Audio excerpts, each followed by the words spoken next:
En abril de 2001, encontraron el cuerpo de un hombre flotando en un canal al sur de la Ciudad de México.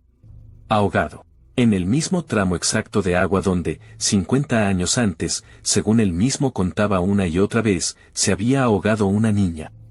Ese hombre había pasado los últimos 50 años de su vida colgando muñecas mutiladas de los árboles de una isla diminuta. Cientos de ellas, deformadas por el clima, algunas apenas reconocibles como lo que alguna vez fueron. Y decía que las necesitaba ahí para calmar el espíritu de esa niña. Nadie, ni siquiera su propia familia, pudo confirmar jamás que esa niña hubiera existido de verdad. Al sur de la Ciudad de México hay una red de canales de más de 2000 años, restos de los antiguos lagos aztecas, Xochimilco. Ahí los mexicas inventaron las chinampas, islas artificiales de cultivo hechas a mano sobre el agua, mucho antes de que existiera cualquier ciudad europea con canales parecidos. En esas mismas aguas vive el ajolote, un anfibio que no existe en estado salvaje en ningún otro lugar del planeta más que ahí, y que hoy está a punto de desaparecer para siempre por la contaminación de estos mismos canales. Xochimilco guarda ese tipo de rarezas, cosas que solo existen en ese pedazo exacto de agua. Hoy, la mayoría de esos canales los recorren turistas en botes de madera pintados de colores, las trajineras. Pero hace 70 años, esas mismas aguas eran mucho más silenciosas. Y en una de sus islas más apartadas vivía un solo hombre.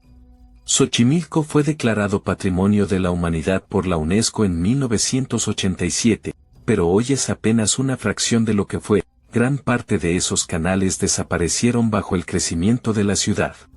Los que quedan son de los últimos rastros vivos de cómo se veía este valle antes de que existiera México tal como lo conocemos. Se llamaba Julián Santana Barrera. Antes de instalarse en esa isla, había sido un hombre profundamente religioso, convencido de que su lugar en el mundo era vivir apartado, casi como un ermitaño. A mediados del siglo XX, dejó atrás a su familia y se mudó solo a cultivar la tierra en medio del agua.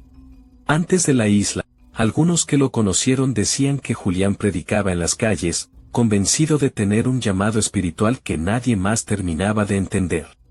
Para él, aislarse en medio del agua no era un castigo. Era una forma de estar más cerca de lo que fuera que creía que lo guiaba. No volvió a irse nunca más. Ahí construyó su casa, ahí sembró su maíz y sus verduras, y ahí, según contó él mismo durante el resto de su vida, ocurrió lo que lo cambió para siempre. Un día, cerca de su isla, encontró el cuerpo de una niña flotando en el canal.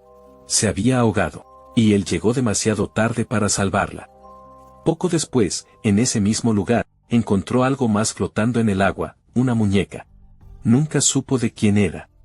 Pero estaba convencido de una cosa, tenía que ser de ella. Julián creyó que el espíritu de la niña seguía ahí, atrapado en el canal, sin poder descansar.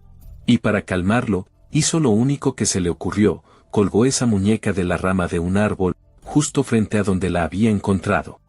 ¿Vos crees que un objeto puede quedarse con algo de la persona que ya no está? Contámelo en los comentarios antes de seguir. Con una muñeca no alcanzó. Julián sintió que el espíritu seguía inquieto, así que buscó otra. Y otra más. Empezó a remar de noche por los canales vecinos, revisando la basura que la corriente arrastraba, buscando cualquier muñeca que alguien hubiera tirado. Con los años empezó también a cambiar verduras de su propia cosecha por muñecas rotas que encontraba en otras islas. Cada una que conseguía terminaba en el mismo lugar, colgada de un árbol de su isla. En pocos años ya no eran 10 ni 20. Cada árbol de la isla terminó cubierto. Y todavía faltaba lo más extraño. Sin ojos. Sin cabeza. Con los brazos atados con alambre donde antes tenían piernas. El sol y la lluvia les habían borrado la cara hasta dejarles apenas una mancha oscura donde antes había una sonrisa pintada. Julián no las colgaba al azar. Según contaban quienes lo visitaban, algunas muñecas le parecían buenas. Otras, según él, cargaban algo malo adentro, y a esas las apartaba en un pequeño cuarto separado, casi como una celda para muñecas enfermas, con la puerta cerrada para que lo malo no se escapara hacia las demás. Poco a poco, Julián dejó de tratarlas como objetos. Les puso nombres. Les hablaba en voz alta mientras trabajaba la tierra, como si fueran vecinas silenciosas que llevaban ahí toda la vida. Después de un tiempo, empezó a decir algo distinto sobre ellas, que las muñecas ya no estaban quietas. Que de noche se movían. Contaba que susurraban entre ellas. Que giraban la cabeza cuando él pasaba cerca. Que a veces, al mirarlas de nuevo, tenían los ojos abiertos, aunque él juraba haberlos visto cerrados la noche anterior. Y eso no fue lo único extraño que empezó a pasar en esa isla. ¿Te animarías a pasar una noche ahí solo, rodeado de todas esas muñecas? Decime la verdad, sin exagerar. Durante casi 50 años, Julián vivió prácticamente aislado del resto del mundo. Rechazó cada oferta para vender la tierra. Pasaba los días acomodando y reemplazando muñecas, hablándoles en voz baja, como si cuidara una tumba que nunca terminaba de cerrarse. Los pescadores y campesinos vecinos empezaron a evitar pasar cerca de la isla después de que caía el sol. Algunos aseguraban haber escuchado risas de niña viniendo desde los árboles, aunque en la isla no vivía ningún niño. Pero hay un detalle que casi nadie que visita hoy la isla conoce. Nunca apareció un registro oficial de esa niña. Ningún periódico de la época, ninguna acta de defunción, ningún nombre de familia que algún investigador haya podido rastrear jamás, ni entonces ni después, con todo el interés que despertó el caso. La historia completa de cómo empezó todo esto existe solamente en la voz de un solo hombre, que la repitió exactamente igual durante 50 años a cada persona que se la preguntó, sin un solo dato externo que la respaldara. Más adelante, distintos periodistas y equipos de documentales llegaron hasta la isla buscando confirmar la historia desde cero, archivos parroquiales, hospitales de la zona, vecinos que llevaban ahí toda la vida. Ninguno encontró jamás un solo rastro real de esa niña. ¿Vos le creerías a alguien que cuenta la misma historia toda la vida sin un solo dato que la confirme? ¿O pensás que da igual, con tal de que la historia sea real para él? Década tras década, su sobrino empezó a visitarlo cada vez más seguido, ayudándolo a remar y a vender lo que cultivaba en la isla en los mercados cercanos.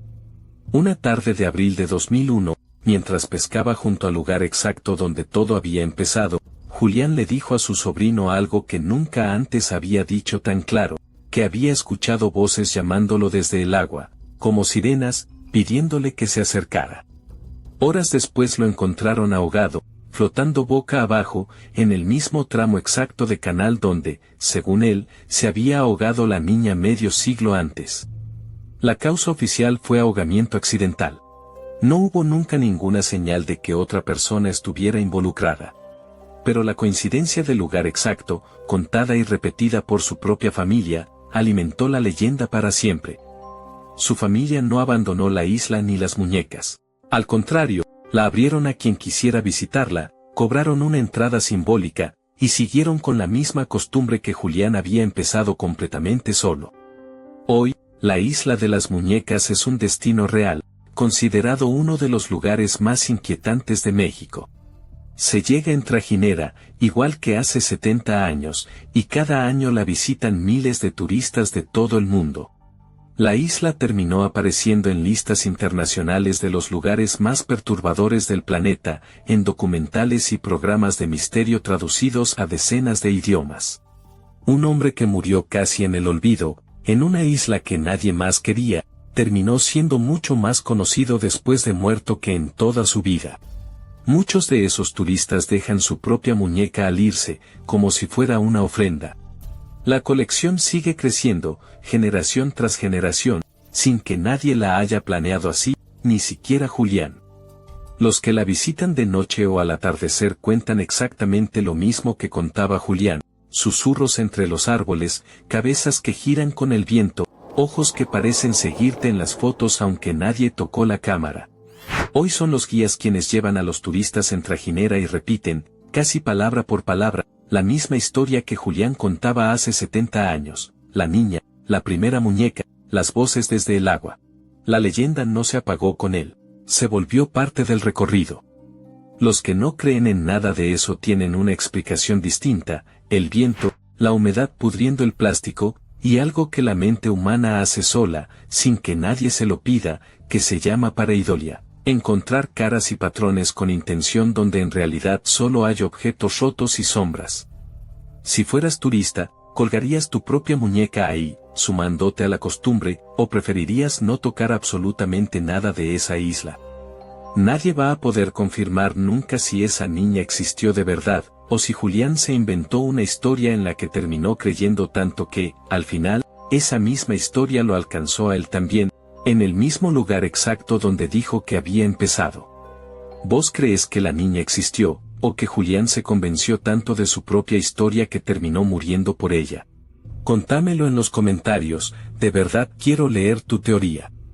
Si te enganchó esta historia, El hombre de Somerton // Tamam Sud, que ya tenés en el canal, te va a interesar todavía más. Y si te gusta desenterrar casos reales como este, anda y suscríbete, cada video acá es una historia nueva esperando que alguien la cuente.